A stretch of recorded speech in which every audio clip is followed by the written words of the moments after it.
तलार में sugar mill जे मुलाज़िमनि पारां पगारूं न मिलण ख़िलाफ़ एहतिजाजी मुज़ाहिरो कयो वियो। तलार जे बावानी शुगर मिल जे मज़दूरनि पगारूं न मिलण ख़िलाफ़ 3 ॾींहं बे गुलाम अली गोपांग, अब्दुरऊफ महर, अली रेहान पिताफ़ी ऐं ॿियनि जी अॻवाणीअ में एहतिजाज बाद प्रेस कॉन्फ्रेंस कंदे चयो त मुसलसल 3 ॾींहनि खां एहतिजाज कयूं पिया, पर आला अमलदारनि को बि नोटिस नाहे वरितो। उन्हनि चयो त लॉकडाउन सबबि रोज़गार खां त महरूम हुआसीं, पर कयल मज़दूरीअ जी उजरत पिणु ठेकेदार लियाकत पठाण 3 महीननि खां नाहे ॾिनी, जंहिं करे बुख ऐं बदहाली वारी ज़िंदगी गुज़ारण ते मजबूर थी विया आहियूं।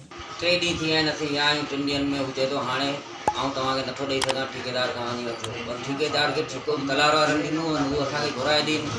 असां तमामु घणा मजबूर आहियूं, परेशान आहियूं। असां ही लॉकडाउन लॻो पियो आहे जो बेरोज़गारी आहे, बदहाली आहे, असांजो हक़ असांखे ॾियारियो वञे। मज़दूरनि सिंध जे वॾे वज़ीर खां मुतालबो कयो त 3 महीननि खां रियल पगारूं ॾियारे ठेकेदार ख़िलाफ़ कार्रवाई करे इंसाफ़ फराहम कयो वञे। विज़िट कयो अवामी आवाज़ मीडिया ग्रुप जी वेबसाइट awamiawaz.pk।